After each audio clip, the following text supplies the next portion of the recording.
dealing with an ideology, which is what the QAnon conspiracy theory really has become, is exceedingly difficult to counter, as opposed to maybe one or two individuals bent on violent activity. The ideology allows for individuals to become radicalized, and that is more of a long-term and enduring challenge that goes simply beyond the writ of the FBI.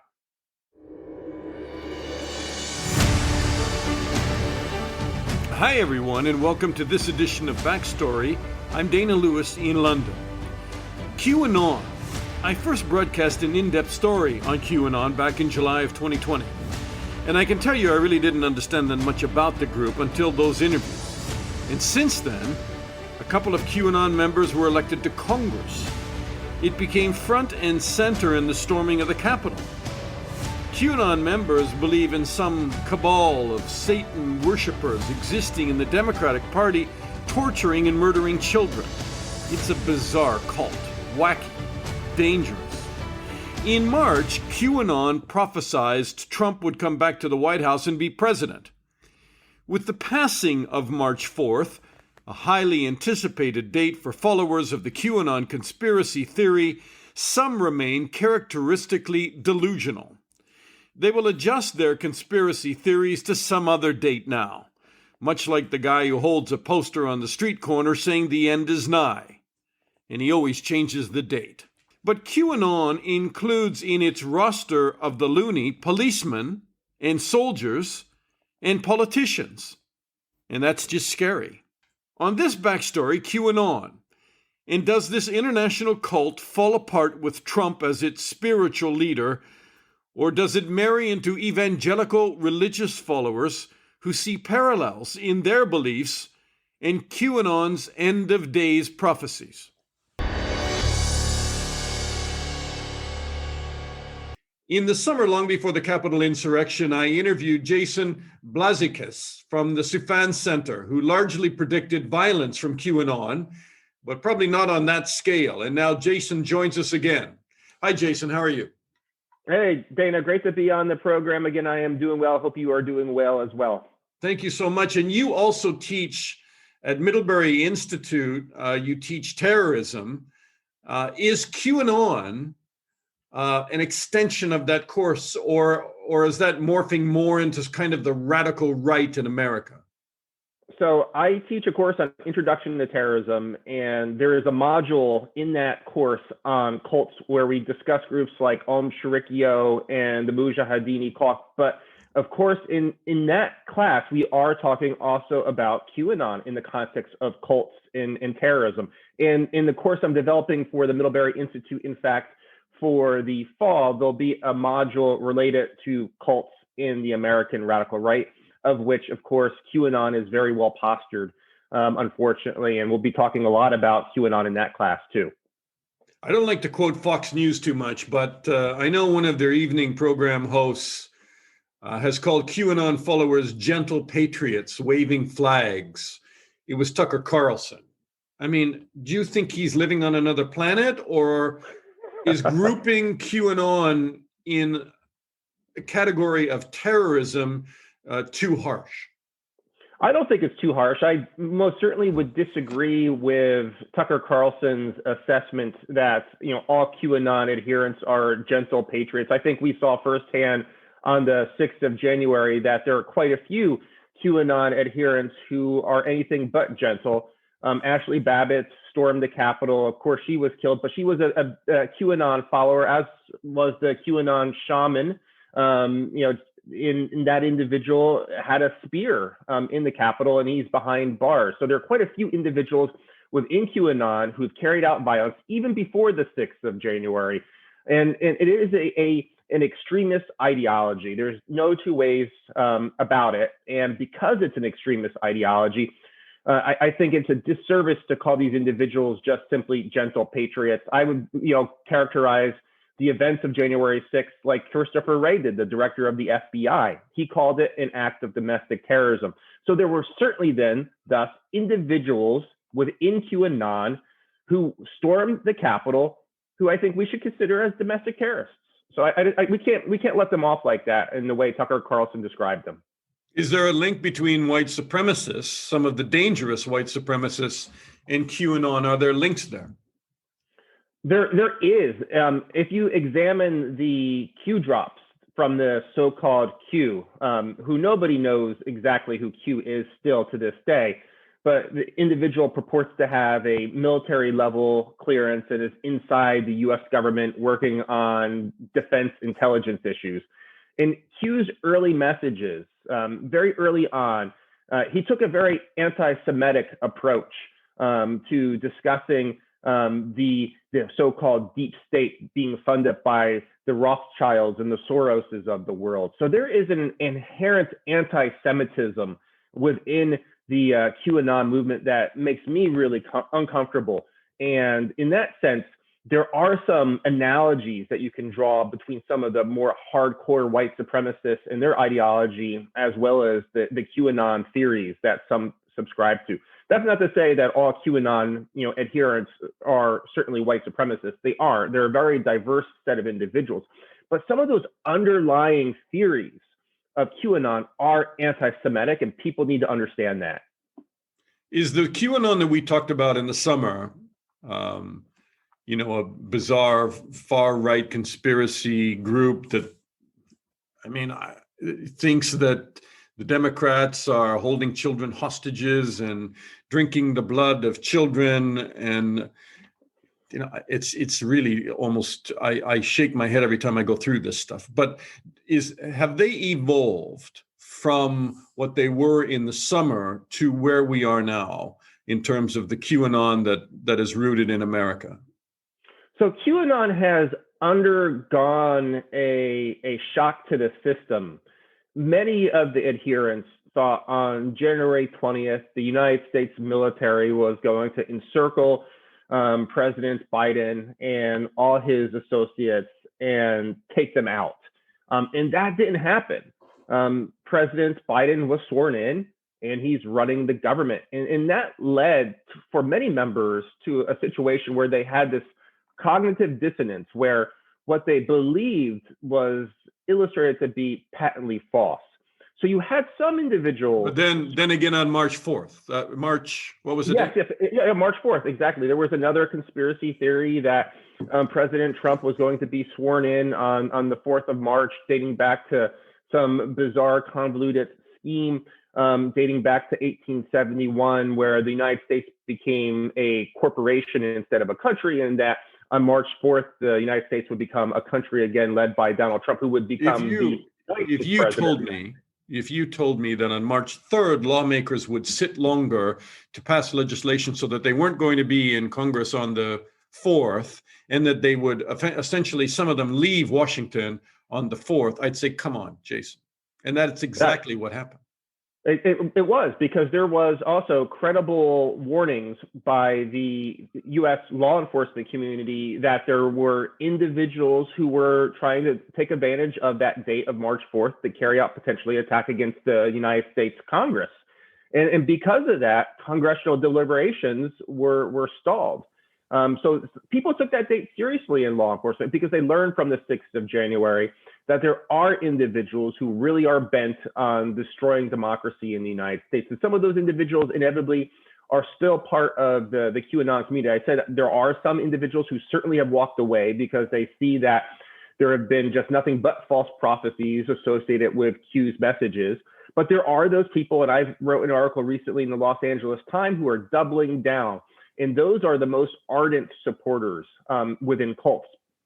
Cults historically have changed dates, whether it's the Heaven Gates cult from the 1970s to 1990s, when essentially they changed the date and when this magical situation would occur when the UFO was going to pick them up. And you've seen it with other cults. They moved the goalposts, as it were.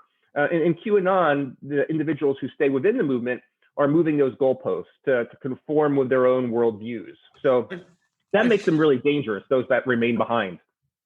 Okay, I'm glad I let you finish that point, because that's really important. The surveys, some of the polling in America said that large groups of evangelical Christians are drawn into QAnon, and that a large number of Republican evangelical Christians belong to QAnon or follow it, and identify with its philosophy, whatever that happens to be. Absolutely. And there is this movement, and it's been happening over this past year. And there are some scholars out there who track QAnon very closely, like Marc-André Argentino, who've spoken about this in some length. There is this natural religious terminology connected to the QAnon movement. The idea that there's going to be a great awakening, for instance, that has very overt religious connotations. And that is the language of QAnon, that people will become enlightened to the truth. And then once they are enlightened, that will allow for the precipitation of a, quote, storm, which would lead essentially to this bloodletting of the secret cabal that you described earlier, Dana, of Democrats, of Jews like Soros, who are funding the deep state, who are abusing children. That bloodletting will occur, and they will be destroyed and wiped off the face of the earth. So there is kind of apocalyptical, millenarian aspects to this quasi religious cult, and it is very disturbing to see that there is increasing interest within the evangelical community about what QAnon is. That's very worrisome. We're also seeing in some of the research we're doing at the Soufan Center that there is a lot of anti-abortion rhetoric now associated with individuals who populate the QAnon community. And that's worrisome because in terms of acts of violence perpetuated in the United States by individuals, there have been a significant number of attacks against things like the Planned Parenthood, doctors who have provided abortions.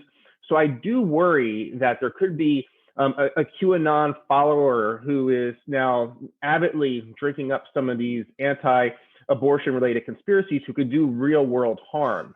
Is the FBI now, have they shifted philosophically and said, okay, we have, first of all, domestic terrorism is the greatest threat in America right now, more than ISIS or Al Qaeda, or, I mean, we've at least heard that from them testifying, before one of the congressional committees, the head of the FBI. Is QAnon now a group that is being taken very, very seriously by law enforcement officials? And do they need to classify them as a potential terror group in order to source funding, in order to intercept communications? Are they equipped as a law enforcement agency currently to deal with QAnon's threat? So back in 2019, the Arizona Phoenix FBI field office declared the QAnon conspiracy theory to be a domestic terrorism threat. And in that sense, the FBI, at least somewhat early on, probably not as early as they could have, started thinking about those who subscribe to that theory as being potentially dangerous individuals.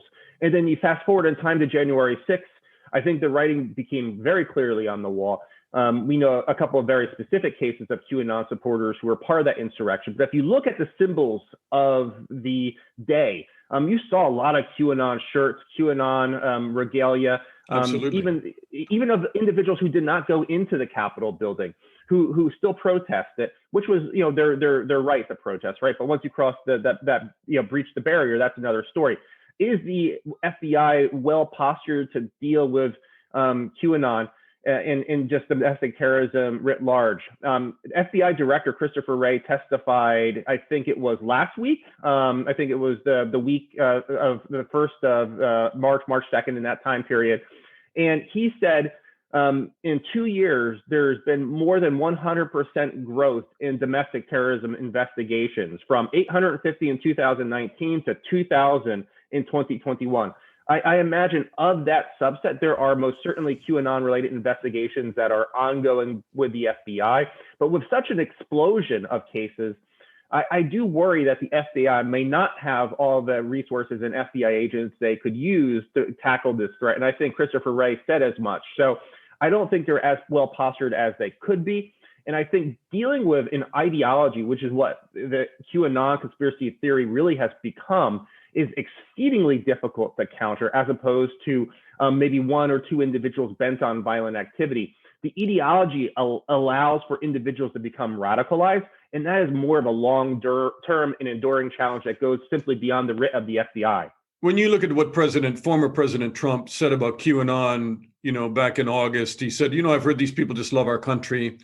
Do you believe that with kind of a wink and a nod, he tapped into QAnon to bolster his support, to bolster support at the rallies, and maybe to supercharge them on the way to the Capitol?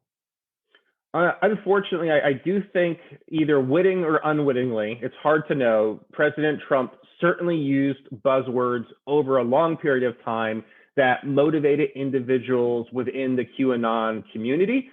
He was always reluctant in the lead up to the election to condemn them, to chastise them for being engaged in problematic behavior, which they were, both online and in the real world. In that sense, I think he unfortunately emboldened individuals within the QAnon community. And if you look So which one is it, wittingly or unwittingly? I'm not sure with President Trump, honestly. It's hard to say what's going through that guy's mind. So it's hard for me to conjecture. I will tell you this, though. If you look at the individuals who have been arrested, whether they're QAnon or they're something else, they all have said they were following the words and orders of President Donald J. Trump. And they actually felt they were fulfilling a mission on his behalf. And there's no two ways about that. So whether he's witting or unwitting, to me, a president has to be very careful about the language that they use, and he was not. This guy in the summer told me, and I think he's very smart, and he knows this topic. Some guy named Jason Blazakis told me that he thinks that maybe there is state-sponsored, as in another state, maybe Russia, maybe somebody that could be toying with QAnon followers and stirring the misled. Now, all these months later, what do you think? Do you think that there's intelligence agencies and state sponsors playing with this group? Absolutely. And we have a report at the Soufan Center that's going to be issued very soon, where we explore the issue of foreign influence with the QAnon community. And it's more than one country that is essentially stirring the pot online to amplify QAnon messages. And that includes Russia, China, Saudi Arabia, and Iran, interestingly enough, with the Russian Federation and the Chinese actually stirring the pot the most. So there's certainly an aspect in which foreign governments see QAnon as a community that can lead to societal discord within the United States. And all those countries I mentioned, they're inherently anti-democratic, right? And anything that they can do to make a country like the United States, which tries to push forward throughout the world democracy, making the United States' lives more difficult, is in their national geostrategic interests in a lot of ways. So yeah, I mean, this whole information war and disinformation war, that's so interesting what you're saying. Do you think that the big tech companies are successful in pulling down the QAnon accounts and countering disinformation, or it's just a drop in the bucket? It's a drop in the bucket. Unfortunately, they were slow to respond generally to toxic anti-hate language online over these last few years. It was only more recently where we saw Silicon Valley take a much more serious approach to trying to counter content online. So they're doing better on English language content, but we're still seeing, and this is one of the recommendations in our report, a heavy amount of foreign language QAnon associated content circulating online. And in particular, they have made strides in countering, I think, Russian language propaganda, but they're not doing quite as well in terms of Chinese related language propaganda related to the QAnon message. It's international now, right? I mean, there's huge followings in Europe in QAnon. It is. It's gone global, unfortunately. It's spread like wildfire throughout Europe, Australia, Russia, Japan. I was talking to a former student of mine, actually. She lives in Japan, and she was showing me some of the Japanese QAnon-related posts. And QAnon is very popular in Japan. And that's very worrisome because Japan does have a history of cults like the Aum Shinrikyo cult that carried out the 1995 Tokyo subway attack with sarin chemical agents. Sarin chemical, yeah. Yeah, very worrisome to see that spread in places like Japan, for instance. So I'm very concerned about the scope of this threat. And I don't think it's localized to the United States any longer.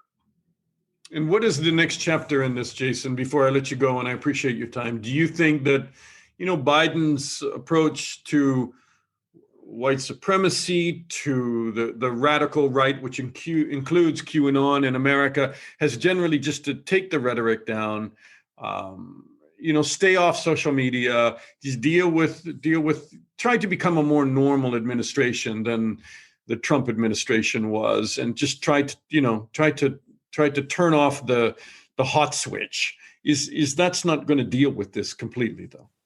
It won't, but the fact that we have a president in the United States that uses language very carefully, I find to be incredibly helpful. And I also find it extremely as presidents helpful. Are supposed to, yeah. He's acting like an adult, which is really helpful, right? And the other thing that I think that this administration is doing much more seriously than the last is actually trying to tackle the COVID-19 pandemic, pushing out vaccines, pushing out guidance about the importance of masks in ways that I find to be helpful, because QAnon exploded as a theory turning into a belief system in 2020 because of COVID-19. People were trapped at home and they became more steeped in the toxic theories of QAnon. So the fact that President Biden is trying to actually solve COVID-19 so people can get outside of their homes and they can socialize like normal people again, I think will be hopefully the most important thing that we can do to deliver some kind of death knell to the QAnon movement. And then you have, members of Congress like Marjorie Taylor Greene, who she seems to be distancing herself from it somewhat. I mean, all these crazy videos have come out of her, stalking students and denying that school shootings were real and saying they were red flag events. And, does that go away? Unfortunately, I don't think politicians like Marjorie Taylor Greene will completely distance themselves from the QAnon theories, because they see that there's a significant number of people that actually believe in it, and it taps into their political base. So if they were to walk away from that, it's walking away from votes. And the one thing I know about politicians is they love nothing more than votes, power, and money. So I just don't see her completely distancing herself. And I think it's really unfortunate that we have somebody like that as a member of Congress who does these things, denying facts. And that is one of the hallmarks of QAnon as a theory, is this denial of objective fact. And that's problematic for a member of Congress who's representing nearly 800,000 people. It's really a stain in Congress. And thankfully, she was removed from her committee assignment. So her ability to exert true influence and power in terms of lawmaking is significantly hampered.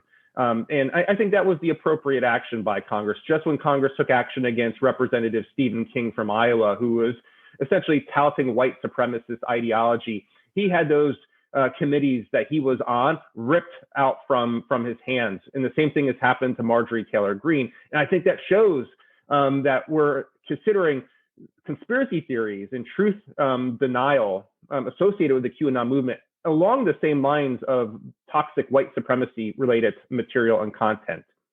But unfortunately, it's a cult that has a following, and the dangers loom, and they're not going to go away that quickly. And that's why I think you got a course on the radical right to keep teaching. Jason Blazakis from the Soufan Center. Thank you so much, Jason. Good to catch up with you again. Great to be on the program, Dana. Pleasure to be with you, and take care. All right, my friend.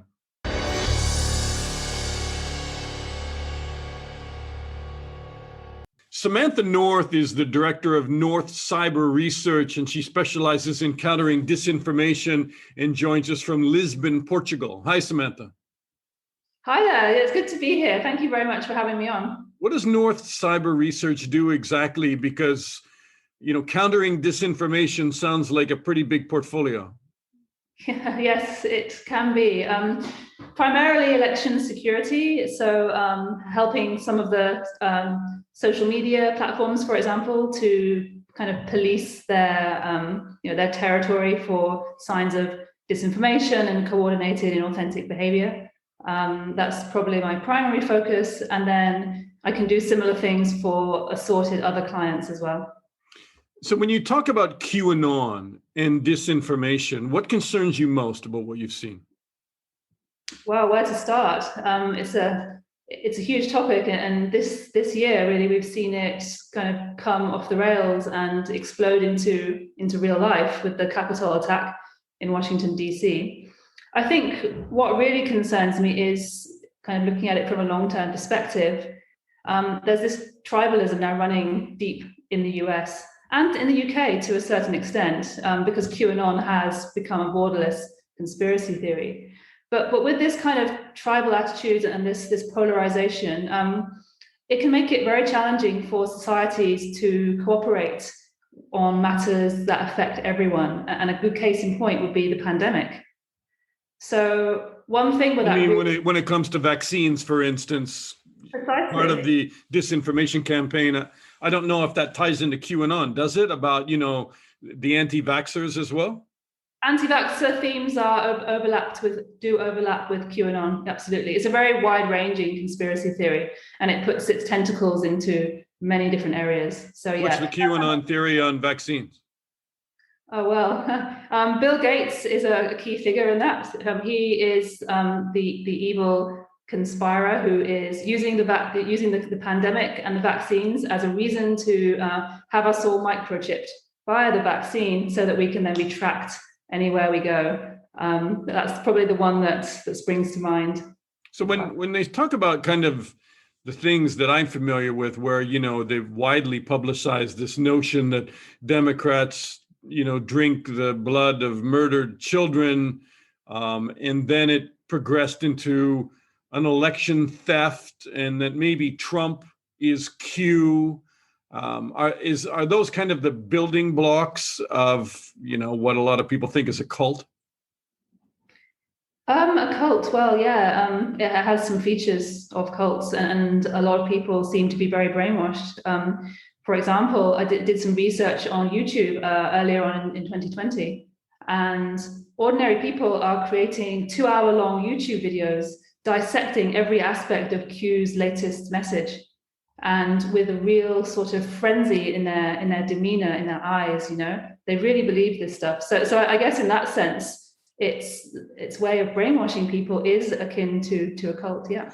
I mean, there have been some pretty tragic stories from family members about somebody who, starts down this rabbit hole of QAnon, a relative, a mother, and they cannot get them out of it. I mean, it really becomes a trap, and a trap into some sort of dimension that, people just get further and further away from reality. Absolutely. I think it has a lot of similarities with ISIS radicalization. It's a form of radicalization with just a different narrative, with different cultural touch points, but the effect is the same. These people have a framework that they can hang all aspects of their reality on. And in these uncertain times, amid a pandemic in particular, people really need some certainty. And I think that is very compelling and very addictive. Do you think with a wink and a nod that President Trump was helping to drive it? Yes, I think so. I'm sure of that, whether advertently or inadvertently, but his behavior on social media with his following, the millions of people that follow him, and being the president of the US, then how could he have not known what effect it would have? It's not feasible. And with Trump removed from power now, at least temporarily, let's see what happens in 4 years. Is the temperature coming down at all? Are people leaving QAnon? Yeah, I feel like we're in a sort of a hiatus now. Obviously, it was a big blow to their narrative when Biden won the election. I believe they received another blow recently. I think it was early March, which was supposed to be another key date in the Q calendar. Something, I think March the 4th, perhaps. Something was supposed to happen. When they said that Trump would be, somehow he would be, he would come back to power. He would be inaugurated somehow. Well, whatever that was, we all know it didn't happen. So I think that some people are going to drift away from it, and I've already seen signs of this. People saying we were lied to, we were deceived. So they'll lose probably the outlying, the weaker believers, but they'll always be at the heart of the true believers there. And that's very worrying for the Biden administration, right? Because, so many of these people, and I don't think they're just going to disappear overnight just because Joe Biden is president. Do you think that there are links, and how tenuous do you think they are, to groups like Proud Boys and white supremacy? Yeah, there are links as to what exactly they look like in practice. I don't know, but there are certainly ideological links that they share. They're on the same end of the political spectrum, and they share some of the same tactics. They're going to go to the street, and they're likely to get involved in violent protests. Like in the Capitol, I would expect there to be not only QAnon people, but probably people who sympathize with the Proud Boys and white supremacist groups in general. I was reading a quote from you where you said that because QAnon has sparked so many different sub-conspiracy theories, that there's a lot of scope just to keep twisting into a new narrative. So Trump is gone, but they'll find something else to keep it going. Yeah, definitely. We don't know yet what that would look like. It's probably going to go underground, the Q conspiracy theory, because I believe a lot of the major social media platforms are now banning it quite comprehensively. And Trump's also been booted off, most of them. So I could envisage them going underground onto more alternative platforms like Parler or like Gab or like MeWe, and then sort of proliferating there and in a toxic kind of swamp, and perhaps manifesting in violent real life events from time to time, like when some lone wolf decides to take matters into their own hands. That's a risk, I believe. An internal presentation from 2016 reviewed by the Wall Street Journal, a company researcher, Monica Lee, found that Facebook was not only hosting a large number of extremist groups, but also promoting them to the users, and that 64%, she was quoted as saying 64% of all extremist groups joined are due to recommendation tools, these AI algorithms that feed people kind of more and more what the algorithms think will keep them hooked on the platform like Facebook. Do you think that's still going on, or are the big techs slowly throttling back from that? I mean, a lot of people say Facebook has not dealt with it. Yeah, that is difficult to evaluate, but I would say that until the fundamental architecture of the social media platforms changes, that they rely on engagement for their value to advertisers, right? And engagement, it's hard to tell if it's negative or positive, if it's conspiracy theory or cat videos. So I believe until that model can be changed, it's going to be very difficult to really keep this stuff under control, because the algorithms are always going to lead the user to what the user likes. They're going to serve them up more of what they like and what they engage with. And by their very nature, these shocking conspiracy theories are more compelling and more engaging. I was just going to say, I mean, those are what the studies tell us, right? The maximum engagement means controversy, misinformation, extremism. And when you start telling a social media company don't have maximum engagement, that doesn't ring, very well with their dollar and cents bottom line, because maximum engagement is where they make their advertising dollars.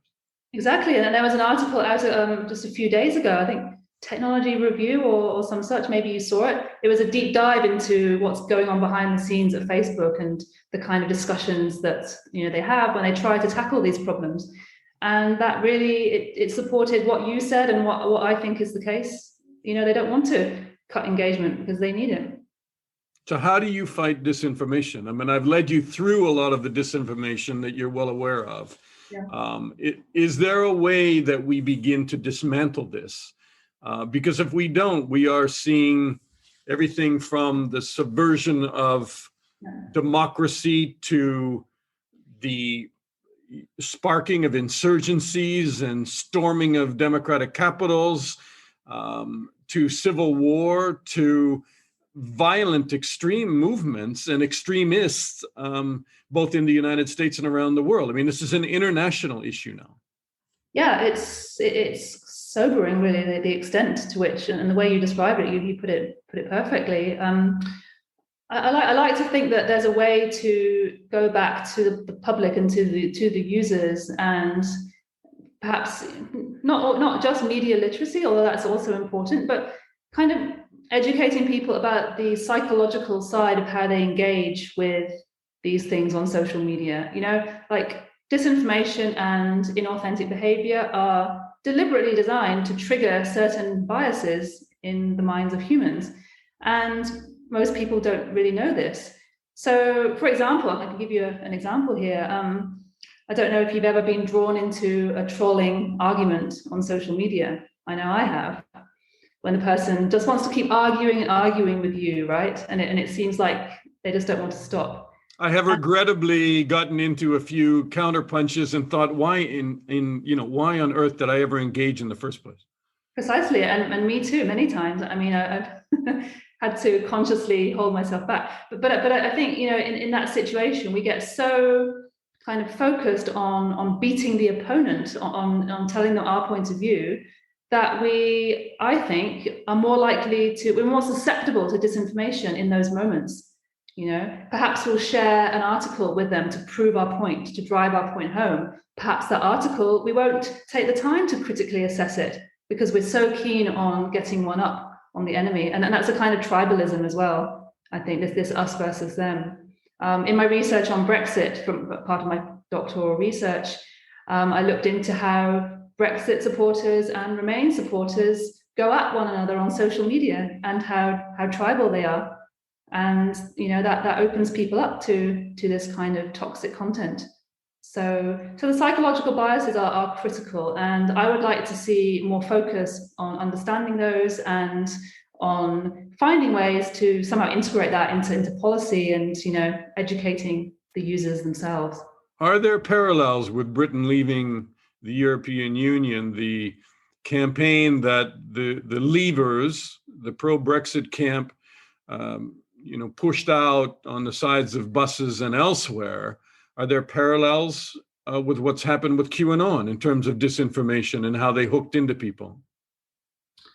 Yes, there are. Well, QAnon is a lot more outrageous. I think that both of those campaigns had their own flavor kind of tailored to the populations and the cultural context within which they were operating, right? So perhaps QAnon would have been less successful in a British context because some of the things it's involved with are uniquely American, I think. But what they have in common is tribalism. They're setting two sides at each other's throats. So we've got Brexiteers and Remainers in the UK, and Remainers are portrayed as the enemy and as less patriotic and as subversive to the European Union. With QAnon, there's the Q followers who are the enlightened ones, and then the sheeple, everybody else who is not enlightened with Q.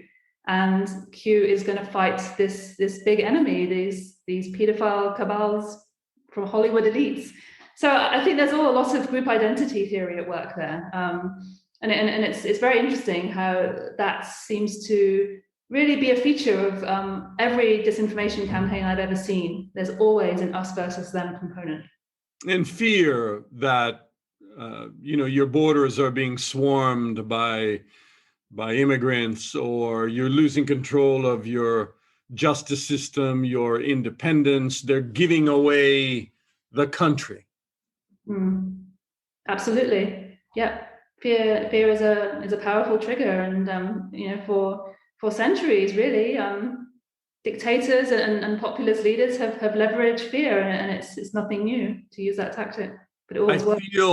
I feel a bit dark at the end of this conversation in the sense that, if to tell people they need to read information better, they need to be more skeptical, they need to understand that algorithms are feeding them kind of, more extremist information to keep them hooked. I don't think that's going to turn it around for a lot of people. So we need something a little more, hands-on, push the red interrupt button to stop this, because otherwise I don't see it ending. And probably, let's say Trump decides to run again in 2024. I just see this, getting swirled around again and supercharged. Yeah, it's a big worry. Perhaps regulation is the answer. I know that the European Union is taking some small step in the direction of regulation of the platforms, but I don't know how that might work in the US with the First Amendment. I think it's a more difficult environment there. In Europe, how would they regulate it? I mean, simply by demanding removal of content? I think that could be one of the components. I haven't looked into it in great detail, but I know that the freedom of speech laws are not as loose as they are in the US, not as permissive. So I guess they could do that. They can take down a lot more things. I think like the bar for what constitutes a violation of content is different in Europe. It's lower. So that's one thing. But yeah, we need to take quite dramatic action. And I wish I had a really good solution to this, because then maybe I could be president. Who knows? All right, Samantha North, thank you so much for your time. I mean, it's good. Look, it's perplexing to a lot of people how we go about this, and the removal of some of the content from some of the big platforms, no doubt, has helped. And you're right. I think generally Europe, given our history with Nazi Germany, and there is, yes, you have First Amendment freedom of speech rights, but when it comes to the spreading of hatred, the red lines are drawn, it seems, much more quickly. And so, I guess you're right. I mean, the U.S. is going to have to adapt to its system as it evaluates that this threat is no longer comical, but I mean, it's a real threat to their democracy. I have some hope that the Biden administration will take a more productive approach than the previous one did. So fingers crossed. Let's hope for a good outcome. Good to talk to you. You too. Thank you. Something to think about. The Combating Terrorism Center at West Point concluded that there is significant overlap between QAnon and extremist channels affiliated with groups like the Proud Boys, paramilitary groups, and white supremacists. These same groups attract former military members too. A 2019 Military Times survey found that 36% of active duty troops had seen evidence of white supremacist and racist ideologies in their ranks. There have been QAnon postings in U.S. military sites, including a brigade in the 82nd Airborne. It is high time for the military to educate its members on the dangers of this cult, and police need to do the same. Don't drink the Kool-Aid. Disinformation deserves re-education. I'm Dana Lewis. Thanks for listening to Backstory. I also do a daily newsletter which can be found on Substack. It's free. danalewis.substack.com. Have a look. Thanks for the listen. I'm Dana Lewis, and I'll talk to you again soon.